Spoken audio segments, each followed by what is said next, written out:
এরপর আসি আরো একটি বিরল দৃশ্যের সিন।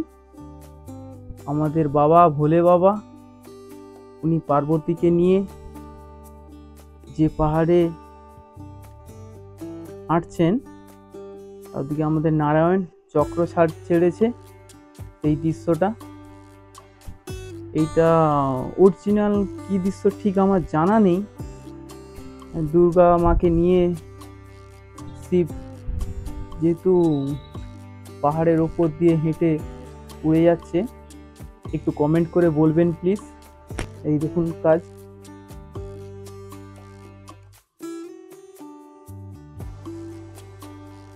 আমি পুরো পারপাসে দেখাবো মন্দিরের চার পারপাসে যে কাজগুলো রয়েছে। এই একটা সিন দেখুন, অনেক কাঠুরিয়া গাছ কাটতে গেছে। এই সিনটা কাঠুরিয়া সিন এখানে তুলে ধরা হয়েছে। এই দেখুন বন্ধুরা, মৎস্য মাছের মধ্যে আমাদের স্বয়ং নারায়ণ যেটি আবির্ভূত হয়েছিল, এই সিনটা তুলে ধরা হয়েছে। আরও এখানে আছে শ্রীকৃষ্ণ জন্মের সময় যে সিনটা নিয়ে এসেছিল সমুদ্র জলের মধ্য দিয়ে, এই সিনটা এখানে তুলে ধরা হয়েছে। দেখুন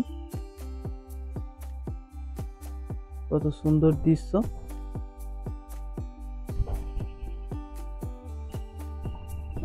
আর এদিকেও রয়েছে আমাদের স্বয়ং নারায়ণ, ঠিক কচ্ছপের আবির্ভূত ভাবে দৃশ্যটা দেখানো হয়েছে।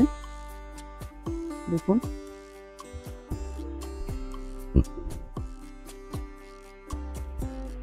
আর এখানে রয়েছে দেখুন আমাদের স্বয়ং কৃষ্ণ যে ননি চুরি করছে, সেই সিনটা এখানে তুলে ধরা হয়েছে। ননির চুরির সিনটা, এই দেখুন ননি চুরি করে খাচ্ছে, দাদা বলরাম রয়েছে। দেখুন দৃশ্যটা, এইটা দ্বিতীয় ফ্লোরের কাজ। আরও আমি পরপর নিচের ফ্লোর, ওর আগের ফ্লোরে কাজ ছিল, বাট সব কাজগুলো দেখাবো পরপর, দেখতে থাকুন। আর ভিডিওটি ভালো লাগলে প্লিজ সাবস্ক্রাইব, শেয়ার, লাইক করে পাশে থাকবেন। টাটা।